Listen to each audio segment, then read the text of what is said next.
Hi, I'm Larry Nespoli with the New Jersey Council of County Colleges. At New Jersey's community colleges, we believe that our students, as well as all citizens, need to be informed about the important issues facing higher education. That's why we're proud to support programming produced by the Caucus Educational Corporation and their partners in public television. Funding for this edition of Caucus New Jersey has been provided by New Jersey Council of County Colleges, United Water, making the planet sustainable is the best job on earth, QualCare Inc., a local managed care company covering 750,000 New Jersey residents, activists in cooperation with the American Medicine Chest Challenge, NJM, auto insurance, homeowners insurance, and more, with a focus on safety and financial stability, the Russell Berry Foundation, and by Community Education Centers. Promotional support provided by The Record, North Jersey's trusted source, and NorthJersey.com, and by the New Jersey Business and Industry Association and its monthly magazine, New Jersey Business.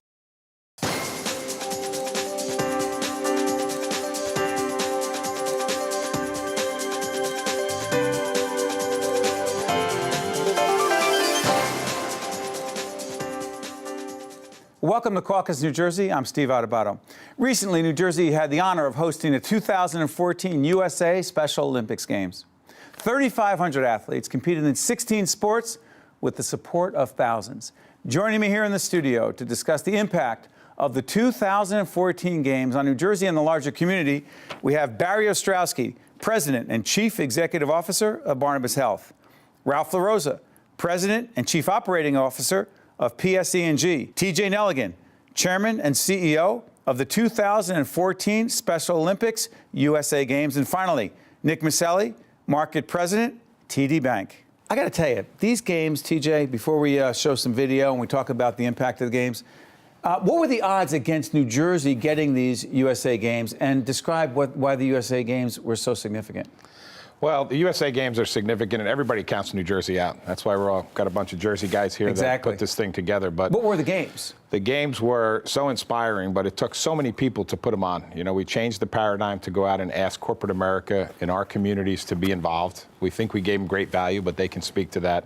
And what they gave us was they shared our vision for the games and so much more. They exceeded by far any expectations we had of what corporate America in this community could do to raise the profile for people with intellectual disabilities and their families, to know that Special Olympics is a place that you can go and you can change your life, your family's life, and your child that has intellectual disabilities by just being involved with Special Olympics. But the USA Games themselves, so Barry, you know, two of your organizations, one of the founding partners, if you will, right? Yes. The USA Games themselves, did you know, and TJ really, he'll go into why they're so significant. Did you know, Barry, at first, how big these games were and how hard it was for a community to get them? I didn't know at first. I came to learn that quickly as I participated, and I frankly had no idea what the impact would be on our organization and our 20,000 plus employees. We're looking at, I can't even believe, a little bit of the Special Olympics. Go ahead, talk about it. Absolutely spectacular. I mean, here we are in the healthcare world. Right. We're in the human service business, and we didn't believe or understand what was necessary to appropriately treat those with intellectual disabilities. So for more than a year, as we got involved, we learned about that. It's had an incredible impact on our employees, and frankly, it's had a great impact on our mission as an organization. So as TJ suggested, in terms of what we received as a dividend, it was well beyond anything I could have expected. For example? Well, we have established, we'll be announcing it statewide shortly, we've established a pilot program at our facilities to treat families and patients with intellectual disabilities. You know, one of the things that we didn't understand at the time was this great healthcare system of ours nationally still has barriers to those with intellectual disabilities. So all of the great healthcare services to which we all have access on a moment's notice is very different for those with intellectual disabilities. So we've begun to take down those barriers. We've begun to put together a special program where an ambassador from our facility will deal with those with these special needs. Now, that's something we probably should have developed years ago, but we didn't know that those obstacles existed. So, a product of the games? Absolutely a product of the games. Product of our involvement in helping to develop the games with TJ and his leadership. So this was not just, let's buy some tickets, let's have some volunteers, and let's celebrate a great Olympiad. We spent months understanding the champions who are going to compete, the families who support those champions. We began to analyze and evaluate the healthcare services they needed.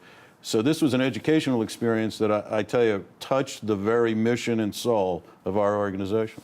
Put some numbers on this before I go to the rest of you.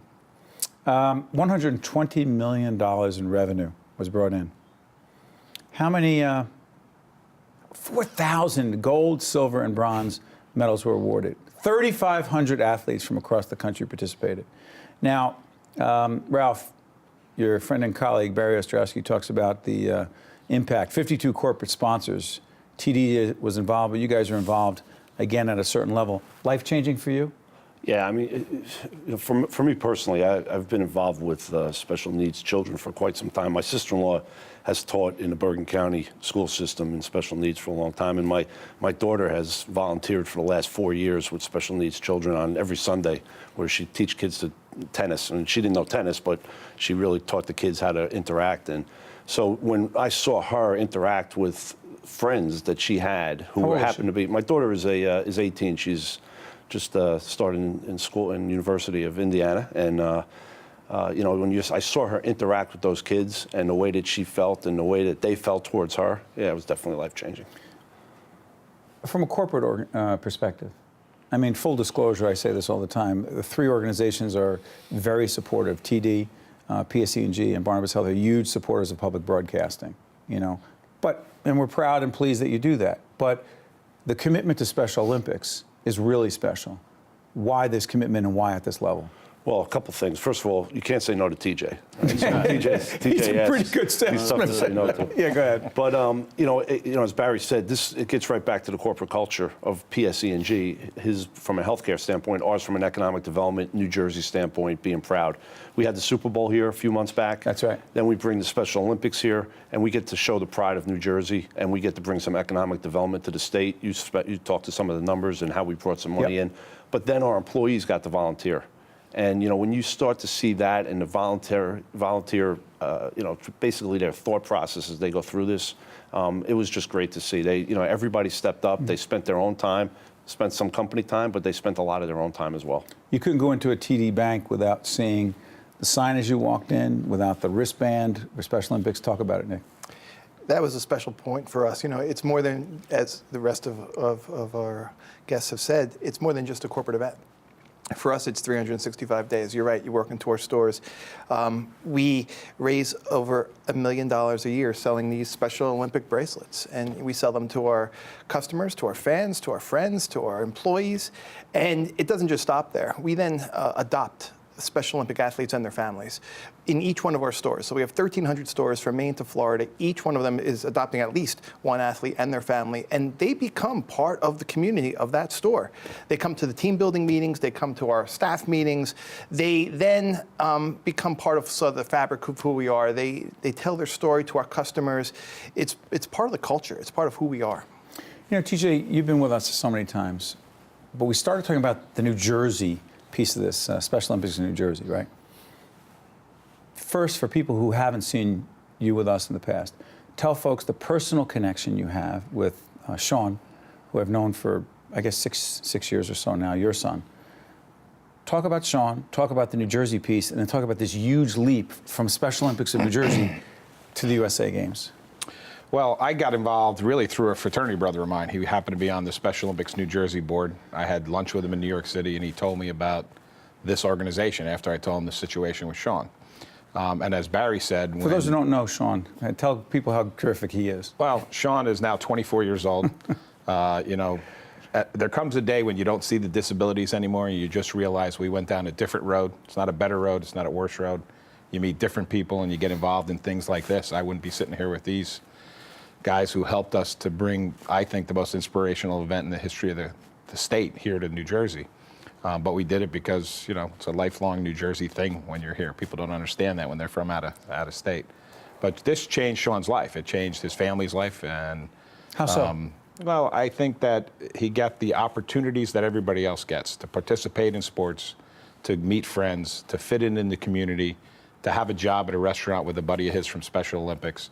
All those things wouldn't happen if not for building the confidence. He walks around now and just walks up to everybody. Barry You know, I thought he ran Barnabas South when we were raising the flags over at Barnabas South.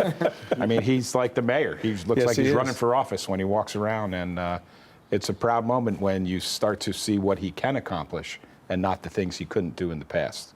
And it doesn't happen in one day. It happens over a long I'm sorry for period of time. interrupting. We just happened to see each other on Sunday, and a mutual friend invited us to. It was an event that your son Sean was at, and it was about meeting these people, and it was a sales event, but it wasn't. Sean didn't organize it, but within 2 minutes you realized it looked like he was organizing the event and telling people what to do. But the reason I'm saying this is when you see Sean and what he's accomplished and the way he is with other people, do you often say to yourself, you want that for other kids? Well, that was one of the main missions of the games, and what all these companies helped us to do was to tell the story. There's 4 million Seans around the country that are participating in Special Olympics.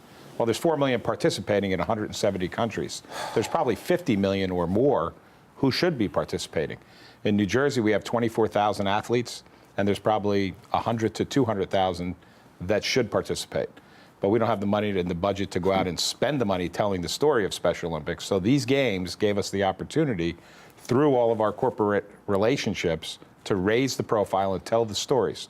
You know, we had 5,700 articles written throughout the country about the games. Over $12 million of free media, from billboards, airplanes flying along the Jersey Shore, thanks to Barnabas South, everything that every one of these companies has done in their stores. You know, when TD Bank has that billboard and the POP in their stores, that's another touch point to reach a family that's going into the bank, or they go into the ShopRite. ShopRite had 70 products with our logo. So this became a big sporting event, not a big Special Olympics event. You know, my background is the Final Four and selling that for many years. Well, during Final Four season, you walk through the supermarket, you see the logos on all the sponsors. Well, this year, we saw Special Olympics logo in a supermarket on 70 of their products in the ShopRite stores. You know, beyond the sporting side, and TJ has been very successful on the sports marketing side, and committed a lot of that expertise to the Special Olympics and that know-how, particularly when it comes to fundraising. But I'm curious about this. I'm going to ask you guys this. For your people, because I know Ralph talked about this a little bit. Barry, and I know your organization very well in terms of the culture. What do you believe it did for your people? Because a large amount of money, we should make it clear, money went into this, cash, contribution, but then the people part of it. What do you think it did for your people, your employees? How many employees does Barnabas Health has? We have over 20,000. We had over 1,200 volunteers from among that employment group.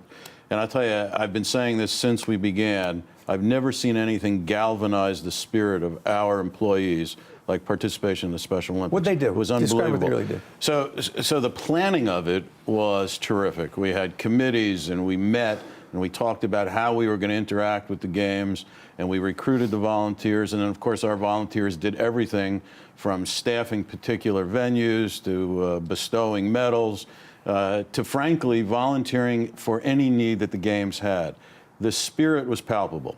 You know, our folks work in an interesting industry and daily try to give of themselves to help patients. All people in healthcare do that. And here was an opportunity to break free of the conventional giving of time and spirit and extend it to a new group of people. And they loved it, and we loved it. You know, my colleagues have mentioned something that I think was very important for these games. Being a New Jersey company, and frankly, most, if not 90% of our employees are New Jersey residents, we always have this self-esteem issue next to New York or Pennsylvania or Philadelphia. I love the idea that the world and the country was focused on New Jersey. For the USA Games. For these USA Games. And I had the opportunity to speak to the executive directors of the Special Olympic organizations from throughout the country. And in meeting these folks and the parents and the like, people enjoyed coming to New Jersey, to the extent that I must say, I think some people were surprised that they would enjoy coming to New Jersey. We need to do more of that. Absolutely. I mean, we had the Super Bowl here, and I always was upset that there was more talk about New York City in relation to the Super Bowl than New Jersey. Here was an opportunity to showcase New Jersey on a platform that was highly generous to the people who needed this attention. And there are multiple locations, let's be clear. Yeah, well, you know, certainly the venues for the games were in multiple locations, and then there were evening events, and people were throughout New Jersey. It was terrific. TJ and his team did a great job moving it up and down the state, and because of that, our employees who were up and down the talk state, about your employees, too. they were able to just participate in every one of those events. But you know, Barry's right on here. This is about New Jersey. This was about showcasing our state. And for a company like ours to be part of that, it's fantastic. I remember when TJ asked me to talk to the selection committee. And so What does we that met. mean? Well, there was a committee that the folks actually who had to decide. Was it where us? the game Can I say the other team? It was us and the guys from Boston. Yeah, I know. He kept saying us and the guys from Boston when this was happening. I remember I'd love to hear we were that. out of the golf course, and it was just coming down to it. TJ and a few of our friends, he was like, it's us and the guys from Boston. It was like a Yankee-Boston thing. You'll appreciate that, was a right? little bit of that. And he was like, Well, we had 100 corporate leaders at the Prudential Center Yes. to showcase. I We had remember letters from this. people, but the great story was Ralph told Bob Gobrecht, the president of Special Olympics North America, when are you going to Boston? He says, I'm going Wednesday. Are you taking the Amtrak up? He goes, I am.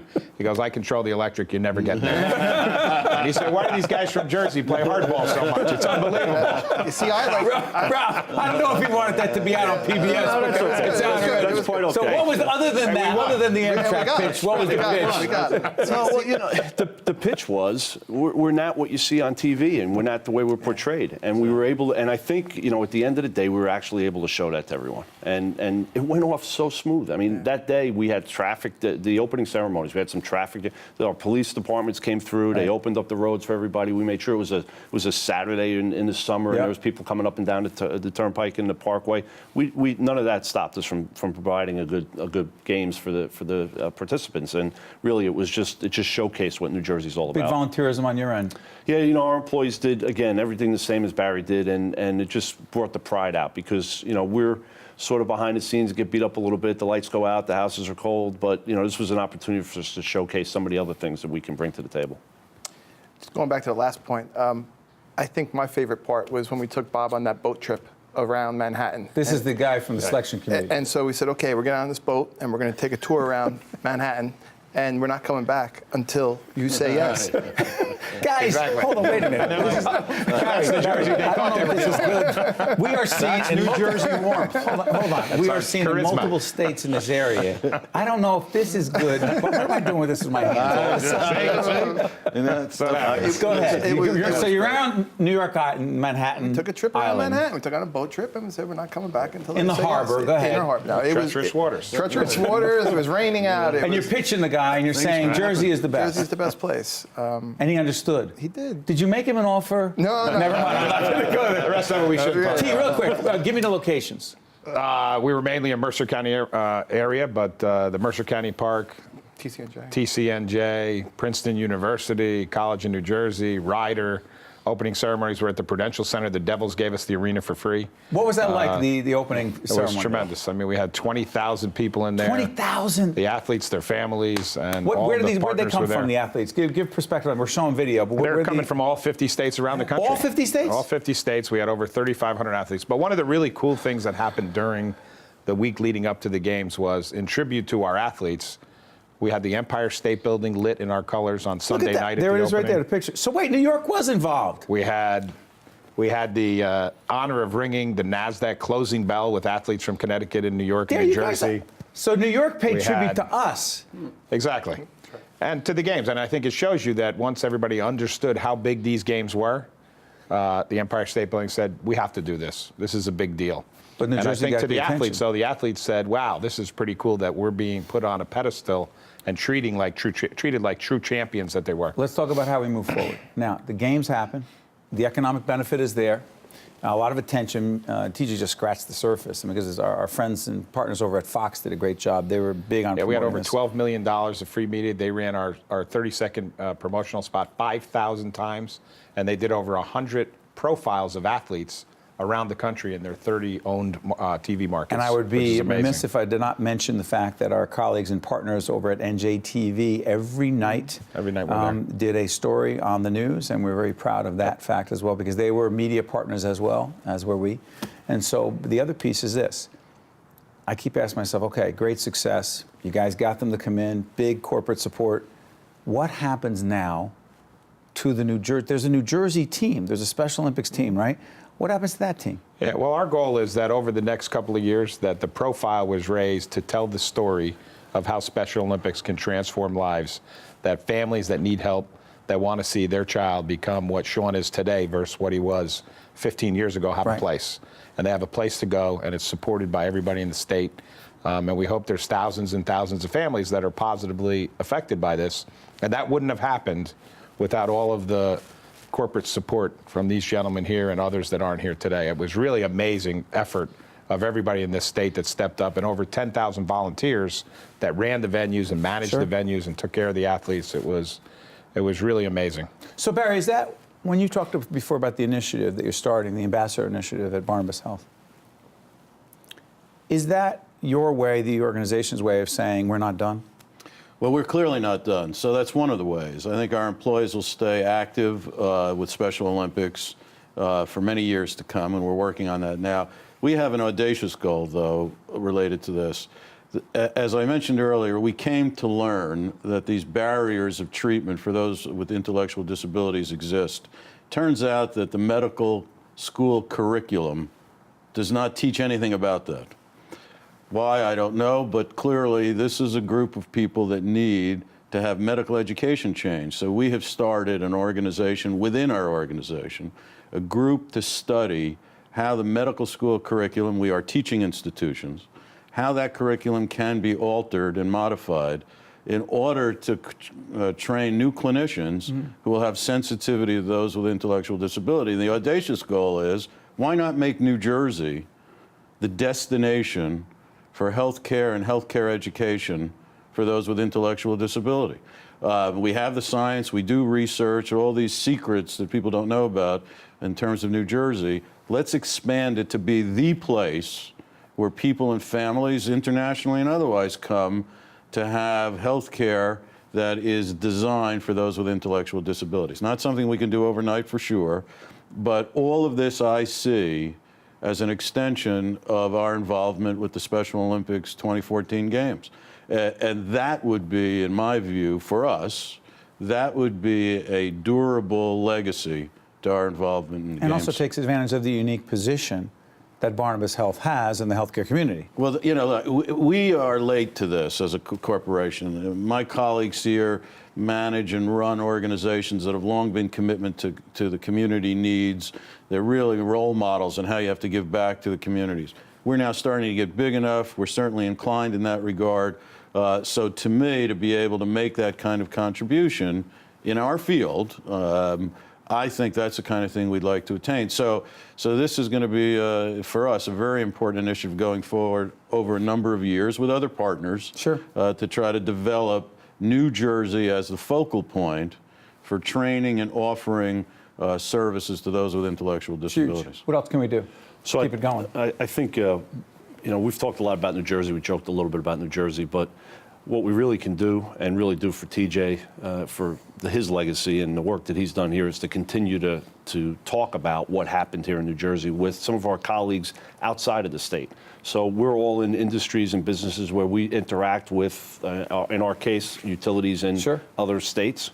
We'll tell the story, we'll advocate for the story, and we'll make sure that the Special Olympics, as TJ very well said, is a sporting event. And it's recognized as a sporting event, and we will continue to educate our partners. Sorry for interrupting. Is there more corporate support that could, in fact, be brought in because of the energy that happened in connection with the USA Games? Could you play off that and parlay that and bring in more support, not just in New Jersey, but in the region? No, absolutely. I mean, I think you can take this model and replicate it in any other state. And you believe that? You know, I guess our next steps is again that advocacy. It's about taking what we have internally, our 20,000 employees from Maine to Florida, and going out into the communities and talking about what we're doing. Examples. Real quick. Somerset Patriots, right, where we have Special Olympic night now, where we go into Special Olympic night, we have athletes that throw out the first pitch, they sing "Take Me Out to the Ballpark" at the 7th inning stretch, They'll sign autographs for fans. This is how it gives them great moments of magic for their families and themselves, but it also starts breaking down those barriers within the community and letting people accept our kids. Listen, I want to thank all of you for joining us. TJ, thank you for bringing us together. As we end, there's an official song we're about to play, right, Jacqueline? official song of the Special Olympics that Michael Judas recorded it. He's the Big Shot Band, which is a Billy Joel tribute band, and it's called Heart of a Champion. What's it called? Hearts of Champions. Of a Champion. Beautiful stuff. Check it out.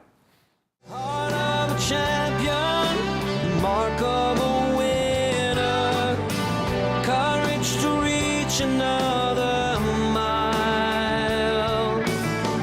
This is my moment, I've got all that I need, 'cause there's a heart of a champion in me.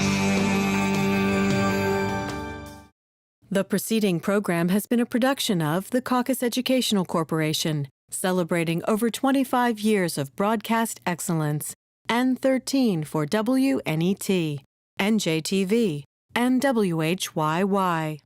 Funding for this edition of Caucus New Jersey has been provided by New Jersey Council of County Colleges, United Water, Qualcare Inc., activists in cooperation with the American Medicine Chest Challenge, New Jersey Manufacturers, the Russell Berry Foundation, and by Community Education Centers. Transportation provided by Airbrook Limousine, serving the metropolitan New York, New Jersey area. Caucus New Jersey has been produced in partnership with TriStar Studios. New Jersey Manufacturers Insurance Company offers policies that can protect against auto accidents, fires, windstorms, floods, and many other serious and urgent situations. Tips on what to do before, during, and after you're confronted with the unexpected are on the emergency preparedness section of njm.com. New Jersey Manufacturers, helping the Garden State prepare for the unexpected for nearly a century.